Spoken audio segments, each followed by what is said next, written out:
everyone, welcome back to part 2 of our national show. I think we're going to be getting into teams strategy a little bit. I guess check out the last episode if you missed it, where we talked about the singles format, which I think is a important kind of building ground for your team's understanding. Even though it's second, we play teams first on Friday, singles on Saturday. But every deck you play in teams is a legal deck to play in singles too. It's just there's extra stuff built on top of it. And you get the really fun kind of pairing. Instead of being random pairings, you get to make pairings with your team. Yes. So I think Kevin just took your spot as the co-host, Rob. That's okay. It's fine. I just vapor locked, so. But no, that's the added. I guess that's the fun part about teams is the whole die roll into you get to pair your matches. And the fun part about teams is you can lose and still win. That's also true. I'd say the fun part about teams, we should just go around the table. I'm going to get Tim and Dave's opinions on this next. I think the fun part about teams is just playing with your friends. Like if we had a teams format where you just pick, write down, I'm A seat, you're B seat, you're C seat, and you just play next to each other, I think that'd still be awesome. That'd still be really fun. Yeah. Tim, what's the best part about teams? Yeah, I mean, I'm pretty much on board with you. Or really both of them. It's sort of. There's simultaneously a little bit less pressure because if you lose, your teammates can pick you up. There's a little bit more because you don't want to lose for your teammates. I know. Historically there have been some players that have always played better in teams just because they're not so self-driven to really push themselves at singles, but when they're in a teams environment, they really get locked in. Or when they're in singles, they'll play a meme deck. Or something that's just not very good, but in teams that they bring their real stuff and really show what they can do. My teammate is one of those. It's Ben. That's how Ben rolls. Dave, how many team cards do you have, actually? Have you won? 3 or 4, something like that. I think 2 Fish Drew, Lion Stands, 3. I think that's it. So I guess 3. Mm-hmm. Yeah. And Ben has no wins in those finals, right? Or is he always winning finals, but always when there's always one? I forget how it's panned out in the past. But, usually Ben will seal us at least one round in top 8, and we'll go on to win it. Yeah. When it was him, me, and Drew running as Lion Stance. So I've run with almost the same team for the entirety of Jasper UFS. We've just swapped Drew, who has 3 kids, so getting him to travel for events is basically impossible. Yeah. Even when it's locally here in Atlanta, it just doesn't work. Yeah. So it's been me, Shoemaker, and Phil, and I have to sit in the middle of the 2 of them because I have to sit in the middle of the 2 of them. Otherwise, nothing will ever get done. But no, I love teaming with those guys. Teams is my favorite format by far, right? I love the strategy of choosing matchups. And digging your way out of a bad matchup feels really satisfying. Usually, and the fun thing about teams for me is being able to outsmart the field a little bit, right? If and we'll probably dig a little bit deeper into this when we start talking strategy for teams, but you can target particular matchups with particular decks, and I'll give an example. One of the team wins that we had. Ben Shoemaker was running his first character card, which was this kind of dirtily discard-based air control deck. But what we did was we crammed it full of 7 pieces of main deck Throw Hate and paired him into Jack Lamborn all day, and he swept all of those matches without even really having to try. So you can get away with doing that in a teams format. You can't really do that in standard. Right, if you build your list that specifically to target particular things in standard, you just run the risk of not running into those matchups because UFS isn't Magic, where the metagame is so rigidly defined going into big events, right? Mm-hmm. But with teams, a lot of the time it is. This is called a segue, so that's those are my 2 favorite parts. Is obviously playing with your friends is great, right? Yeah. Getting to go through a full day of cards and, pick each other up and all that is awesome. Mm-hmm. But my favorite part is being able to look at the field, look at what you're anticipating on playing, okay, how do we build around our expected matchups and stuff like that. Mm-hmm. That's why I love teams. Teams is my favorite format by far.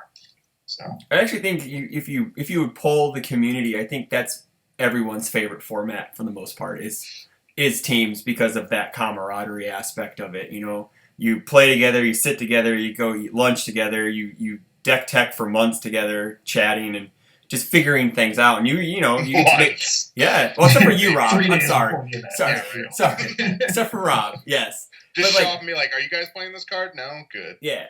So, but no, that's one of my favorite things is that I tend to team, except for my first few teams with Corey and Dan. I've tried to team with different people every time now, and I enjoy that because I pick up things, how to play better, and just how I look at cards better, and it's just I don't know. I think it makes me a better player in the long run. Yeah. So I think that's awesome, and that's my favorite part. And I think one thing that's really cool about teams is that there's no diversity rule, which means that if there's a character you really like, you can work on it with whoever else you want. I could be like swapping Vega tips with Andrew Eliza or whatever right now.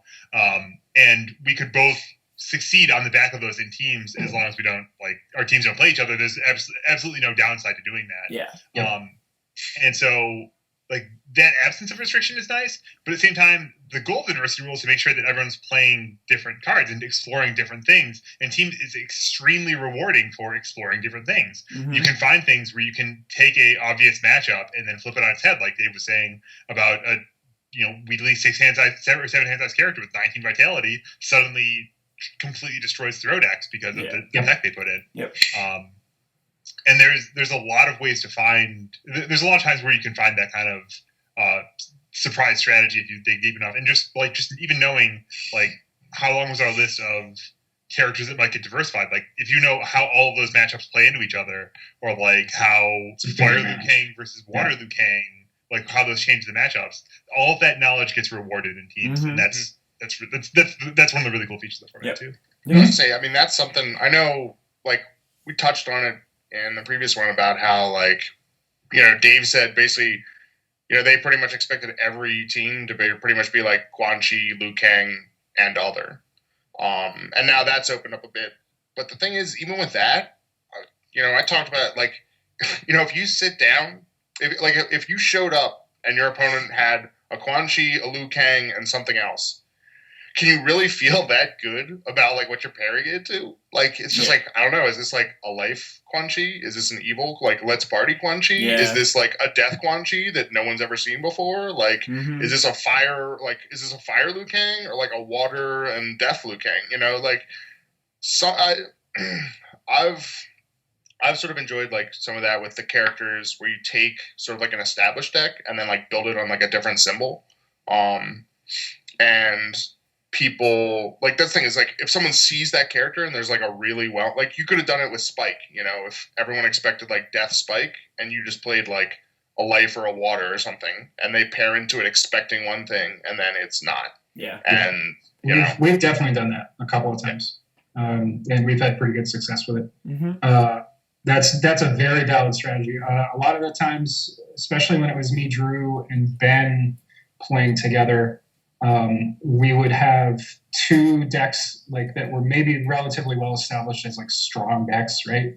It's these are matchups that we're asking our opponent two very distinctly different questions that are both very powerful, right? And then you have a third deck that is just totally rogue, and you pair it and it makes the pairing more difficult. And a lot of times you can just steal wins throughout a tournament doing that, right? I'm trying to think of a good example for this format currently, but obviously we haven't seen teams with MK yet. So, last year, I ran... UK didn't happen, Kevin. Don't worry. Yeah, sorry, I completely blanked on UK. I also didn't really look at UK teams results, so that's... Yeah, the winning team... there was a Liu Kang on every single deck. Yes. Every single team. Yeah. That doesn't surprise me at all. Okay. So, but that's what you can do too, right? If you go in anticipating that, you can say, okay, I'm going to load up the deck that has the best Liu Kang matchup with main deck answers to him that maybe you'd normally run in your sideboard, and we're just gonna gun for that pairing all day. Yeah. Right. Mm-hmm. And say, okay, cool. If I'm running what's her name, Cassie, right?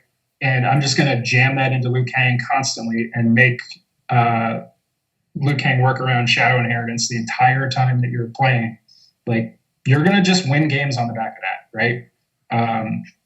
And maybe Cassie Cage is a little too obvious, but just like another character that just has good tech for that matchup, right? That's a pretty valid strategy, especially with as big a presence as we all think that character is going to have. So, do you think, like, I know it was 2 worlds ago when Rob and Kevin, you guys teamed with the Yamato, Ulrich, and Gutsman. That Ulrich deck was just like out of left field. Nobody expected it. Like in this format, can you see like some random like Street Fighter character, like maybe like a Sakura who could play Shohoken with a straight face, can play Shadow Inheritance, can play ways to lower her block mod down? Do you think you can see a deck like that? I would be surprised to see a deck like what you're describing. Yeah. Because it sounds like that's a react. Like you're basically building the deck as a reaction to Liu Kang, and I think that's not a successful strategy in the long run. Like if you can incorporate those into a successful strategy, like that's, I mean, we're talking about like Cassie's a great example. Like you can play Shogun with a straight face in that character because their abilities just mesh well with it. And I think what makes like Ulrich or the team I pulled my trigger with was honestly 2 left field decks and Clark, which was, you know, I mean, maybe not left field, but I mean he's in the outfield too. He's center field. Yeah, he's a center field character, but you know, Psyche and Athena were way the fuck out there. Yeah, they were. And I think that, but the difference is that, like, those are very proactive decks. And those are decks that, you know, they take bad cards and make them look good. And that's kind of one of the things that I think is somewhat unique about UFS is that there are so many kind of hidden gems out there to be explored. That's, I mean, why I'm still playing it, I think, is that you can keep finding stuff like that forever. And I think that, I mean, you know, Crit Split Ulrich was very out of left field. It had turn 1 kill potential, consistent turn 1 kill potential. Like it's not like getting lucky on checks on those turn 1 kills. It's just dodging crit splits. So I mean, I think there's a deep roster of characters that I would not be surprised to see a very good build of in this field. And I think that Teams is where we would see. I mean, Teams is the first tournament, so we'll probably see them there first. Yeah. You know, like before Tampa, I think Faye was in that category. For instance, I think now we've seen a very, very good Faye build, and I think now I think I would not be at all surprised to see that on a team or 2. Yeah, sure. Yep. The trap that you can run into with the like run a shitload of rogue deck ideas is you have to make sure that those are still good decks. Yes. Right. and that sounds super obvious, right? But it's really not. Like some I've seen people just try to get too cute. Yeah. And like if you're targeting matchup too heavily, right? And you're like, cool, I've got 12 pieces of tech for this, and then you just never see that matchup all day because you either like don't get the pairings you're looking for, and your deck just doesn't really hold up well against the field. Like you gotta watch out for that. Like, that's a dangerous game you're playing at that point. Yep. You're all geared up to fight Liu Kang, and then Jackie reversals you for 24. Yeah. Or you play against nothing but evil Despo the entire turn. Yeah, exactly. Yeah. And your Shadow Inheritances don't do anything. Yeah. So it's something that like you still have to put together a fundamentally solid UFS deck that has a reasonable matchup against probably at least like 70 to 75% of the field. And maybe you have an extra like 20% edge in that matchup you're targeting, which is pretty good. Yeah. Like there's nothing wrong with approaching stuff that way. That deck of Bends that I was talking about earlier, like could just play grindy control and eventually like rip your hand apart and kill you with stuff. It just happened to also be able to target the Jack Lamborn matchup like really, really well because you had unlimited throw box. So, but yeah, it's. I'm not saying it's a bad idea to go rogue because it's certainly not. I think all of us who have played teams who have had good success have done that at least at one point or another. But yeah, make sure your deck still functions like in a UFS vacuum. Yes. So kind of piggybacking off of to kind of take the rogue deck discussion in the exact opposite direction. Sure. Do you think that literally that is a correct decision to play Liu Kang on your team, or to put it another way, it's incorrect not to play Liu Kang? I'll use another team's example from a different year, right? I think it was our first team's win for me, Drew and Ben. We were running Fire Stun, which was very good at that point. We were running Iori and we were running Maxima, which were just straight up like, these are the 3 best questions in the format. Like, you have to answer all of these questions. I think Liu Kang is a great question to force your opponent to answer. Yeah. Even because he's just one of those decks that can just steal wins even into bad matchups. Mm-hmm. Right? Like, sometimes he just turn 2s you and you can't really do much about it. Yeah. Like, it's like, oh, cool, I rip double YY and it's like 2 attacks in my second hand, and my opponent just has no out to that, and I dig for another 6 attacks and I kill you. So, I think Liu Kang is a very strong team deck, even though it's going to be targeted for hate quite a bit. Yeah, I mean, like, nice insect puppeteer. Too bad that hand cannon is not in your discard. Yep. Yeah. Right. Or too bad I have this fatality. Yeah. You know? Yeah. Exactly. And it is possible that it is not correct to play Fire Liu Kang on your team, right? That you could see as a questionable decision because the hate works against that deck so much better. Yeah. But I would definitely agree with that. If you're running a Death or Water Liu Kang, don't feel bad about it at all. And if you're running Fire, you probably still don't feel too bad about it. Yeah. Mm-hmm. I don't know that you necessarily 100% have to play Liu Kang. There's more than 3 good decks in the format. For sure. Yes. Definitely. I know of at least one high-profile team that's not playing a Liu Kang that I would not be surprised at all to see win. So I can't sit here and be like, oh, you have to play Liu Kang. I don't think that's true. Yeah, I'll agree with that for sure. Like, I don't think it's essential, but I think it's a strong pick. Yes. So, yeah. Yeah. Do you think that Cassie, you'll see more Cassie cages on a team? Just because of the whole, well, maybe not anymore, because before the banning of Quan Chi, would you have seen a Cassie on almost every team, expecting that Liu Kang Quan Chi type team composition kind of deck? What? Sorry, go ahead. Kevin, go ahead. I was just saying, like, as a soft counter to those 2 Yeah, characters. just as a soft counter. If you weren't running one of the other 2, if you weren't running them, like, I wouldn't be surprised if like a Quan Chi, Liu Kang, and that X easily could have been Cassie. I don't think you pick up Cassie Cage just a few weeks before an event. Yeah. And do well with it. Oh, no, I'm just saying, like, people were preparing in general. Normally, like, when you have a deck that sort of people aren't already playing a lot, and they're just sort of like, oh, I'm going to play this for teams. Yeah. Because it's a meta pick. Yeah. Usually that's a situation where the person doesn't have a lot of experience with the deck. Sure. And Cassie does not lend herself to that.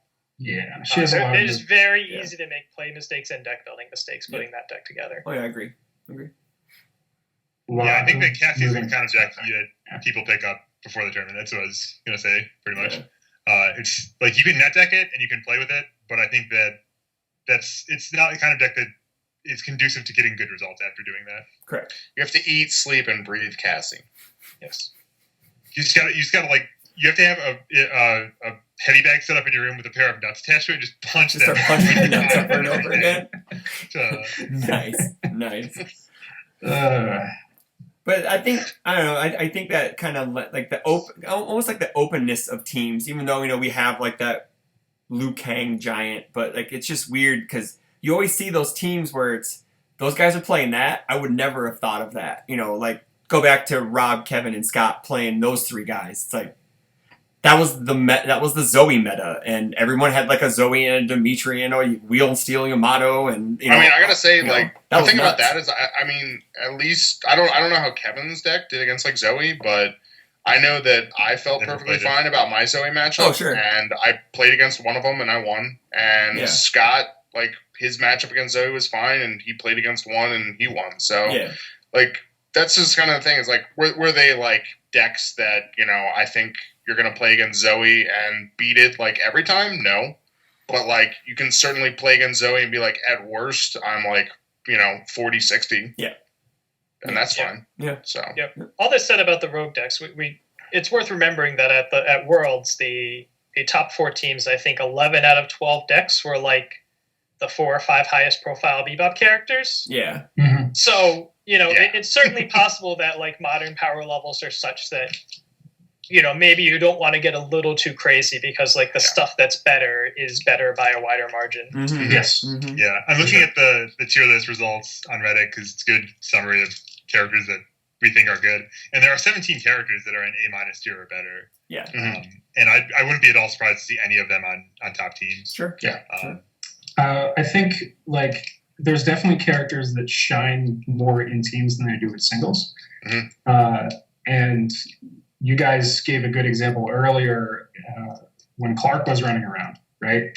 Like Clark was not a great singles deck. Like a couple of people had pretty good success with it, like Piglet being one of them. There are a couple other players that posted good results with him. But Clark was a hell of a teams deck. Yeah. Right? Because sometimes that's just a question that one of those three decks just can't answer. And if you're able to get that matchup, it's a free win, right? I think there's definitely good examples of that running around standard right now. Goro being the most. Goro is exactly where I was going to go with that. Mm-hmm. Like I think I think that's a fantastic teams deck. Yeah. Right.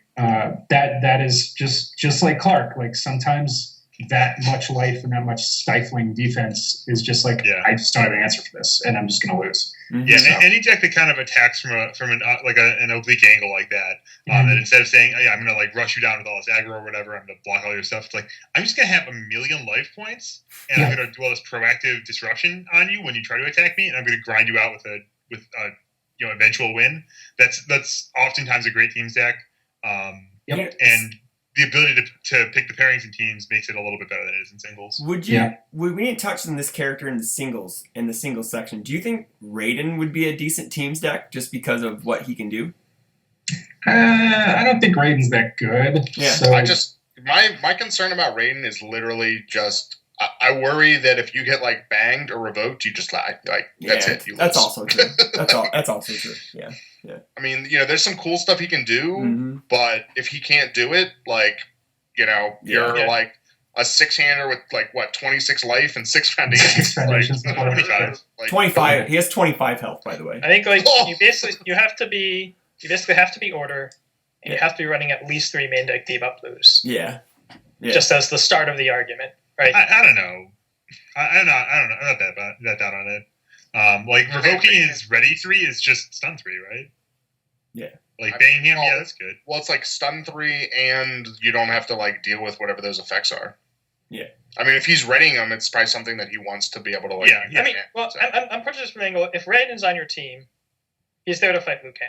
Yeah. And if Liu Kang just bangs him and kills him, why is he on your team? Yeah, exactly. Liu Kang can count to 25 pretty easily. Yes, he can. Yeah. I mean, you definitely have to have a good rated deck. That's definitely step one. And being able to address, being able to address bang is a first step to being a good rate. Mm-hmm. You sure? Sure. Yeah. It's just a question because we hadn't talked about Raiden at all. No, that's fair. I know he's not that great of a character, but he's a character that hasn't seen a lot of light yet. He's certainly the kind of guy that it's probably better in teams and singles because I feel like if you feel like your deck has some lopsided 90% matchups, and maybe it has some bad matchups too, but the opposing team doesn't know what they are, or you're fairly confident that they're going to spend their picks dealing with your Liu Kang or whatever. Mm-hmm. Yeah. Especially in this format, a lot of teams are going to spend their picks dealing with Liu Kang. Then you can maybe get away with a deck that has some bad matchups if you just imagine that, A, your opponents won't necessarily know what they are, and or B, that they won't be as scared of your Raiden deck that they're going to worry about picking your bad matchup. Mm-hmm. Yeah, that's fair. We have anything else on the teams because we're coming up on a half an hour. I have one little, I guess, pro tip, if you will. Maybe a little more helpful than toys. But those are great. Those are fantastic. Those are great, man. I was sort of joking about this, and I guess I'll put it out there so as a little, courtesy to anyone who's watching these. If you are running an Ermac, do not have that character in there that is either something your teammates are running or is in their deck also. I mean, without Quan Chi, it doesn't matter as much because there's less obviously Quan Chi decks aren't gonna have a bunch of characters in there, but I could definitely see Ermac deck that's just I threw in this spike because maybe there'll be some spikes, and then your teammate is running a spike. and then you get like DQ'd, and you're like, I'm never going to sandbag into this character. Like they're basically actions in my, they're cards to be pitched for damage and card draw, but like that'll still hit you. Yeah. I mean, another possibility would be like if you have like a Heidi and then someone's playing like the card pool clear Krieger and like a Shinnok or an Anakaris or like something like that as like Liu Kang hate, and like that'll bop you too. So not necessarily everyone. It's not necessarily obvious that there's in fact a deck building rule in teams that you may not share the same character cards with like in your deck, right? It's not even just like So I've got one other interesting teams question that this is something that we haven't had to deal with for a long time. How do you split the fatalities up now? Ooh. Yeah. Well, on my first team, we had to do the caught red-handed split. That was not fun at all. So that was kind of the same question. So yeah. I mean, we did it. We've done it before with like Hunt, where it's like, okay, who needs the hunts most? Yeah. Like who can get away with just running like 2 or 3? I mean, I think like 8 is pretty easy, especially for something like a fatality. Like that's a card that's pretty easy to split like 3-3-2. Yeah. Like I don't think there's too many decks that are just like I need to have 4. It's like, I mean, I guess if you're running a fatality mill, you're like I need 4 guys. Yeah. But if you're running the other guys go 2-2, like that's fine. Yeah. And there's a lot of honestly, I would much sooner just split 4-4-0. Yeah. Find a Jackie deck, find a Cassie, I don't know, Jet deck or something. Cassie did. Yeah. A lot of 6-hand size characters don't really use fatality that well. Yeah. And I mean, at that point, just find a deck that doesn't want fatality, and then you can have 2 full power decks. Yeah, just something you have to consider. Yep. Because like wouldn't Bang would be another card too, like that too. Because Bang and stop. If you're like tapped out on bangs, then you just want someone who can run stop. Yeah.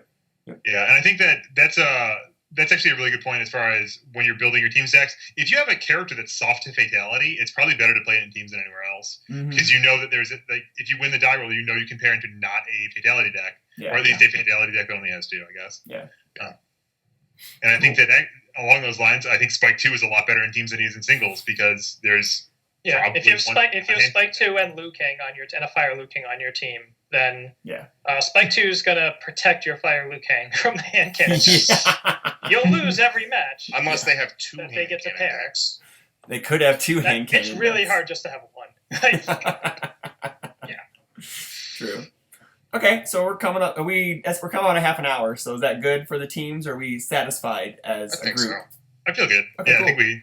I'll throw one more quick little bit in, and that's when you are looking at your pairings, take your time and discuss. Don't make a snap decision on pairings. Take your time, discuss it with your teammates. Yes. I guess Dave, someone questioned that. Like, what do you guys think? Like, if you are looking at their characters and your characters, and like, if you have a pairing that you think is basically like an auto lose, and you have a pairing that you think is like an auto win, do you take the win?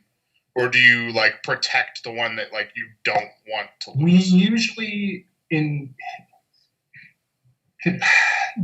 we take the free win. If we go into a pairing and we say, all right, I have a 90% matchup against this deck, right? Like I'm very confident going in. I've got the right tools to beat it. Most of the time we'll take that. Now, if we have 2 50-50s, or if we have like everything seems pretty even across the board and one of our matchups seems like negative, then we'll pair around the negative, right? So it's very lineup dependent, but most of the time you take the free win, right? Because you can sneak games that you have a 30-70 matchup against, right? But get like locking in we only have to win 1 out of the other 2 games. Is really, really good. So that's one of the more important things, is just knowing your team's lineup and knowing your matchups, and being able to adjust on the fly depending on what your opponent's running. So that's how we've always looked at it, and we've had pretty good success running it that way. I like the plan of taking the auto win, because you give your opponent a chance to make a mistake too. They can very easily fuck. Like if you get first pairing, it's on them, right? Yeah. They can very easily screw up and pair the opposite of what you guys were anticipating, and it's like, oh, cool, we just got like even like a 60-40 on the back end of that like reverse pair, like sure, we'll take that all day. Yeah. Right? Maybe somebody just had a bad match against Goro, and they just they're don't feeling want really to play spooked again. about it. Yeah, even though you think it's bad for you. Sure. Right. Yeah. Without a doubt. So yeah, 90% of the time, if a free win's on the table, we're going to take it. Yeah. So yeah. Cool. Alrighty. So that will end the team section. So now we're going to the side events on Sunday. Yeah. For those who do not make top cuts, they have actually officially, because I think last year they did not officially announce any side events other than Triple Threat, correct? I think. Yeah, Triple Threat was Rochester CCG's own thing that they were running kind of parallel. And now Jasco has announced three formats: a 2-pack, a Triple Threat. Those are sponsored by Rochester CCG, and then there's also the Common Ground format. So, do you want to discuss the Common Ground format first, because that may be? So, can you guys explain these formats? Because I know what Common Ground is. I don't know what the other two are. All right. I'm going to do Triple Threat first because that format is way sweeter than 2-pack UFS. So in Triple Threat, it's 3-player UFS, and it's played with turbo deck building rules to simplify things a little bit. You roll dice, and then that enforces the turn order. So whoever rolls the highest goes first. The player who goes second, I think we're now doing everyone starts ready, but the players who go second and third get free face down foundations to make up for that. And the goal of the game is to kill an opponent. If you kill someone, you win the game. And you are allowed to block for other people at the table if you aren't being attacked. Oh, that's weird. It is. Okay. It's very weird. That's like the 10,000 foot view. Yeah. There's a bunch more rules about how priority works and how enhances work and reversals and all that. But that's basically how it works. That's the gist. Okay. Yeah. It's a lot of fun. Brian Harris is the reigning, defending Triple Threat champion currently. Yeah. Yep. He won with Sagat, I believe, right? Yeah, it was actually 2 Sagats in some kind of aggro-shaped deck in the finals, I think. Okay. The final table. Yeah. So 2-pack UFS is a super minimal sealed format. You crack 2 packs, shuffle them without looking at them. I think you get a face down foundation. You face down from the top of your deck that becomes your character, and you choose one of 3 hand size and 12 vitality, 4 hand size or 10 vitality, and 5 hand size and 8 vitality as your 3 options for character. You play with no symbol chaining, and if you cycle, you don't move any cards. And if you have an ultra rare, it deals double damage because that's more fun for some reason. Because reasons, apparently. Yeah, because reasons, yeah. Where every attack in UFS currently pretty much does your entire life total anyway. So So Nutcracker is basically just. Yeah. Actually, I guess your character probably doesn't have a gender, right? So I don't know. It's not a gender. Or is it a question mark? In which case, it's always 8 damage. It could be always 8 damage, but it's just I know they play it out in Omaha, and it's just a push product, and it's just a fast way to play UFS. Sure. That's all it is. Right. Your games can take like 5-10 minutes. That's all it is.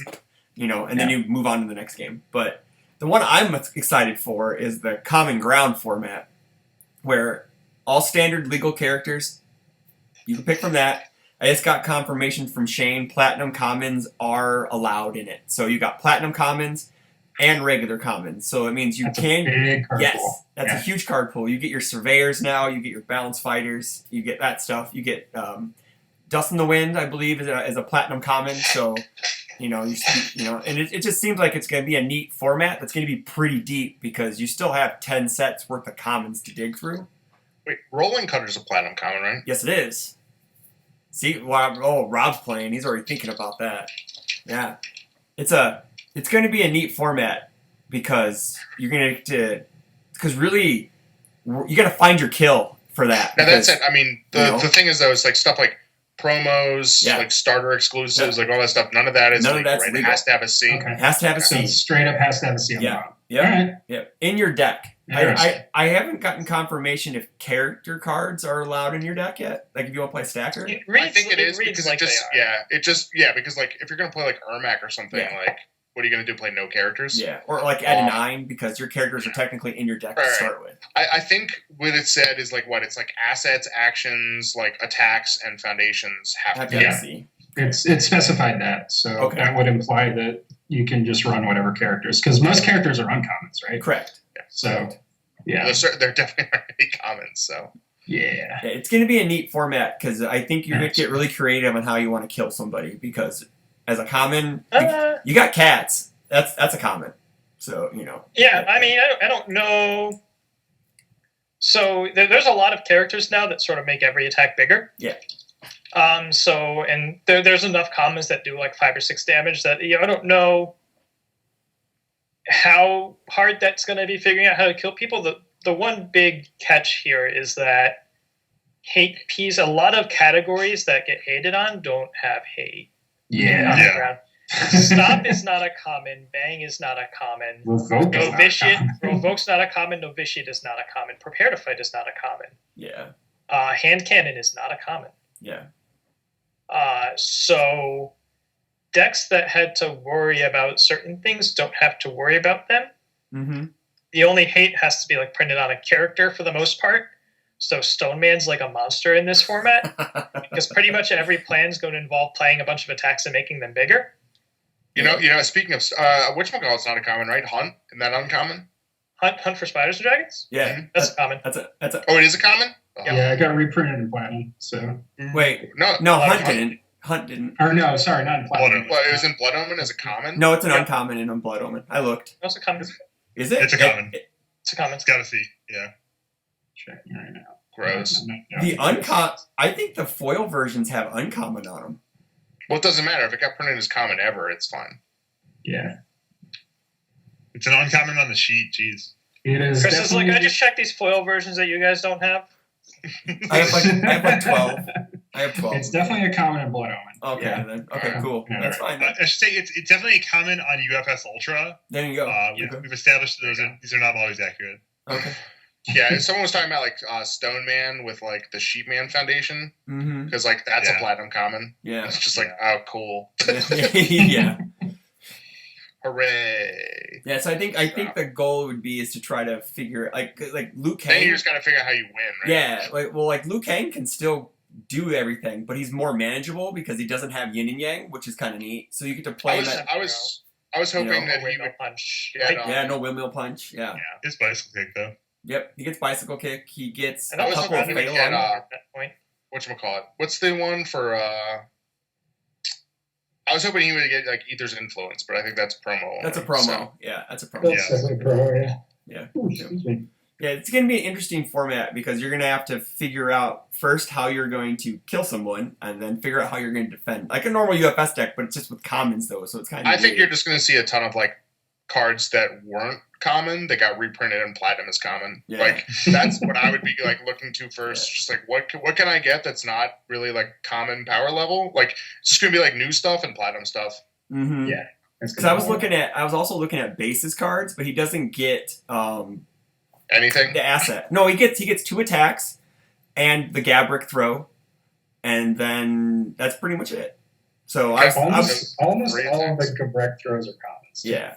That's I think that's like that stuck out to me as kind of the natural starting point for this. Yeah. Then Death Valley Faceplant's a common. Is it? Yeah. That's something I wasn't sure what I got. Yeah, like I was half tempted to look at Geef. Wait, Blood Omen. Actually, is that fairly legal? Yeah. Let me check. It's in Blood Omen. They got a reprint. Yeah. Is this like a turbo? I don't know what. No, it's common in Blood Omen. Yeah. So this is the curveball is that like everything non-rare in platinum is common. There wasn't an uncommon rarity. Yeah. Right. So you have access to almost that entire set. Yes. So Surveyor is a common in that set. So like you could play a throw Surveyor loot type deck and probably do pretty well with it. Like can we talk Johnny Cage? Yeah. He doesn't have a 4 or a 5 difficulty foundation, but people are gonna attack a lot, right? Yeah. Might it's be pretty hard to kill. So. No bang, no fatality. Yeah. Yep. Maybe. It's going to be interesting because there's a bunch of characters that I want to try out, but it's just like, how am I going to kill somebody? Yeah, I'm really excited about this format. How are you going to kill somebody and how are you going to kill Stone Man? Yeah, there you go. That's the thing. I do wish this was something that was like announced more than like a week in advance because it seems like the kind of format that, like, especially because it's just common and it's not uncommon and common. It's, I don't know, that seems like something where it's like a bit more work to kind of like put together stuff because like there's so many cards you're like that's common, right? And then it's like, oh no, it's an uncommon. I don't know. I mean, hopefully it's pretty popular, but it feels like a short notification to build this. Unless, I don't know, maybe people have been like playing this format like on the side in like some places, but I don't know. Normally, this is the first time. When we do like a proper format, we only do common, uncommon, and starter deck exclusive. Right. So we use those three. Like that's vastly different. Yes. Oh, it is. I like Telechoke. Telechoke is that common? There you go. Yes. Oh shit! I know. His charge it's is like a common 2-check, right? Yeah, it's a common 2-check. Yeah. One of the few. Yeah. There are not many of those. Yeah, I think it's going to be neat. I hope a lot of people play it and it picks up and stuff, because I know it's something that I think Shane had been talking to me about, is that he wants to see that format kind of pick up a bit, because not everyone spends the money like other players do on cards. So some players are at a lower card pool power, so this would kind of hence the name Common Ground. So as a bad pun, but it's still there. I feel like it's kind of a pain though, just if you're like didn't go in deep on like the platinum stuff, so you don't have like the common version of it, but you like it is a platinum common. I don't know if they're gonna. Well, I'm just saying it's more like track of it. So. Oh yeah, that's right. Like if your opponent just like plays something and it's like, is that a common? It's like it was reprinted in platinum, and you're just like, was it? I don't know. True. Yeah. Well, it's always a problem with this in this kind of format, is exactly what is legal and why. Mm-hmm. Yeah. Cool. Anything else? else? It was pretty fun though. Yeah. I got a couple ideas. I still don't know how I'm going to do with Stone Man, but I got a couple ideas. I also looked, and my blood runs through you is a uncommon, so that one is not accessible. Yeah. That's an uncommon. So that was the one thing I looked at. I'm like, I could technically play that. Nope, it's an uncommon. Dude, I might just pull out Huitzel and shield ram people to death, because that is very difficult to stop in this format. Yes, it is. So. Leaf Shield is a common in it. I was thinking, like, man, if you play like an order Stone Man, you're never gonna die. But the whole point is, how are you gonna kill someone? Yeah, you just grind them out with Gabrectros. Yeah, they've all got order. Yeah, and Spinning Pile Driver is a common, so you can hit their tech pieces. Whatever.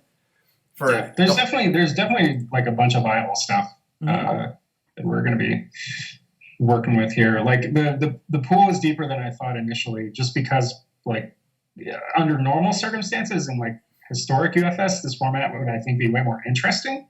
But Platinum just kind of like, it's like, all right, well, here's almost an entire set of like some of the most powerful cards in Standard. You just don't have the attack quality that you would have normally. Are Platinum commons really that much better than Bebop commons and Mortal Kombat commons? Probably not. Yes, on the attack level, I think. Yeah, I mean, Kodokan gets to play Search Snake. That's pretty good. Yeah. There's definitely juice. I mean, Stone Man doesn't care. He's like, Stone Man doesn't care. I mean, Kodokan gets to play. I mean, I guess he doesn't get to play the Aaron Black slide shots. I guess that's a common. Probably Is that a common? Yeah, that's a common. He does. Yeah, exactly. That's a great. There we go. So maybe all right. So let me rephrase. I'm more looking at it from like size of card pool perspective, right? Sure. Versus like relative power, I guess. I don't know, because like you have the biggest set in UFS right now is Platinum, and it's got like 85% commons or something. Like that's fair. Yeah, it's just a way broader pool than it could have been. Yeah, like we have an upcoming set that has 20 commons. Yeah. Yeah, exactly. So a little bit different skew there. Yeah, but I think it'll still be pretty fun. I'm interested to see what people roll out for this. So. I think I found a source of direction here. I'm going to explore this. There you go. How do I play this card? And I think that's going to be one thing that's going to be a lot of fun for people for building this format, because they're going to get to play with some cards maybe they haven't played with before.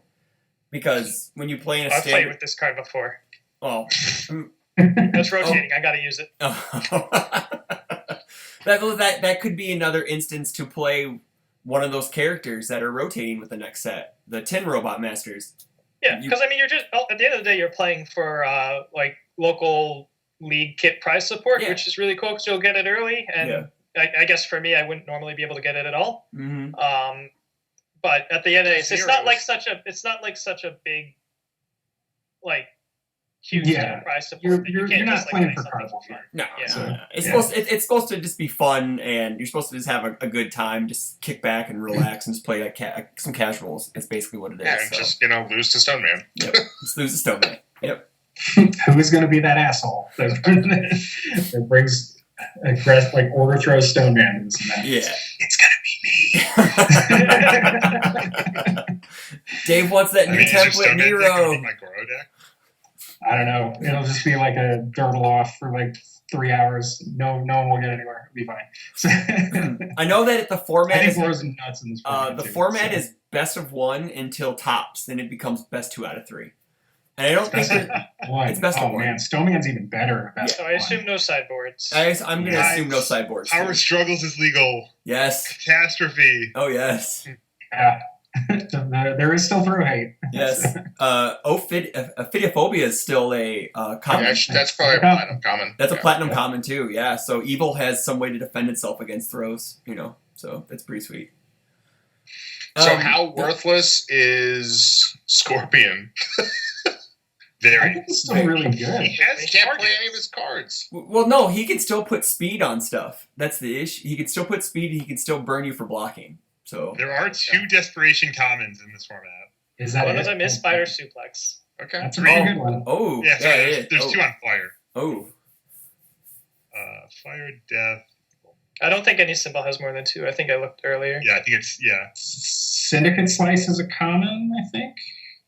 Oh yeah, so fire has 3, but one of them is Quake. Oh, okay. There you go. Yeah, it's like Farashot, Go Hadoken, Quake. Yeah. Yikes. Yeah, you can do Syndicate Slice, Go Hadoken, nothing. Oh yeah, that's right, because all of Scorpion's stuff is starter exclusive. Yeah. Yeah. That's a little janky. Yeah. Fair enough. 10 damage Syndicate Slice, that's kind of cool, right? That's pretty sweet. Yeah. You just chain those suckers. There you go. Yeah. Well, yeah, you're asking a lot out of that character at that point. Yeah. You could tell like all of us are on Yoko's Ultra right now having a yeah, definitely. You can tell how quiet it is right now. Everyone's looking.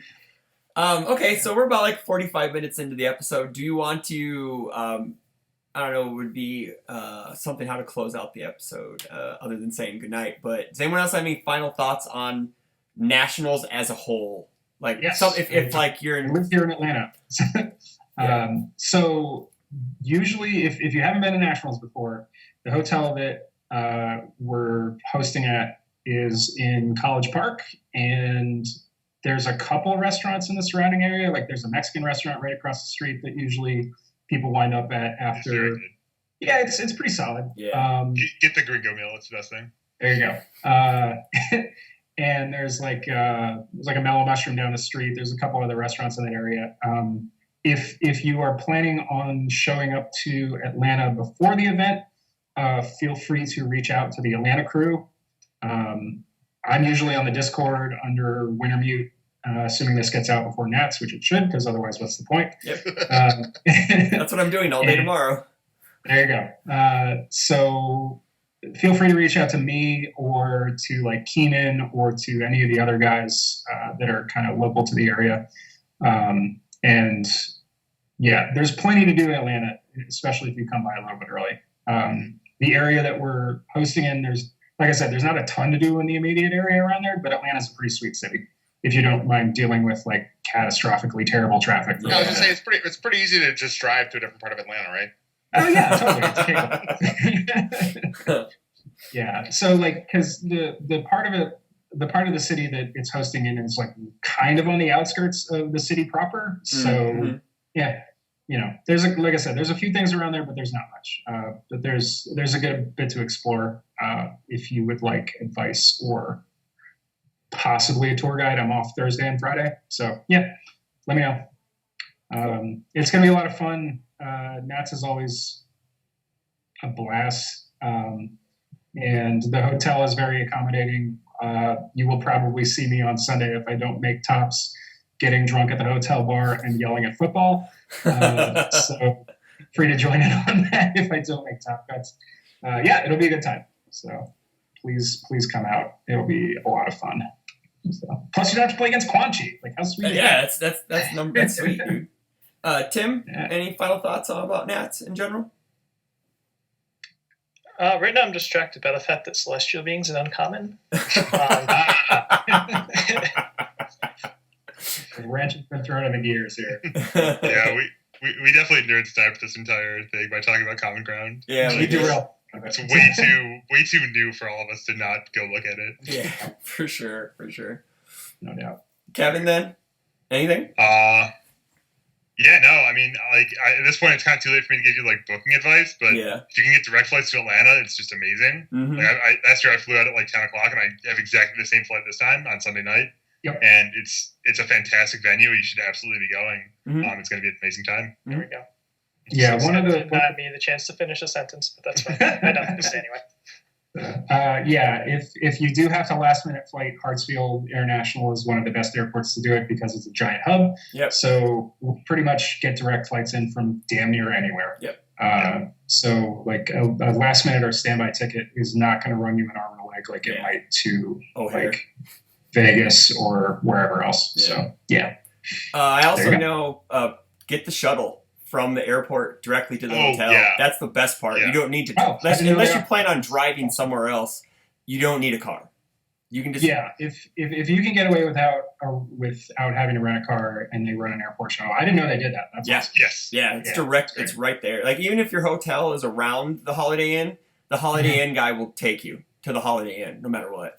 That happened to us last year, and I just tipped the guy like $10. I was like, "Thanks." Oh yeah, because a couple of people stayed in like the super sketchy hotel, like right next to. That was me. Yeah, that's right. Oh yeah, there was like 6 of us in one room. Yeah, this is totally not a sex motel hotel. Oh yeah, it was totally cool though. Yeah, oh definitely. They were totally in the middle of a remodel, and there was something dead in the pool. Rent rooms by the hour. Oh yeah, I would almost guarantee that it's still going over a remodel probably now. Is. Yeah, definitely.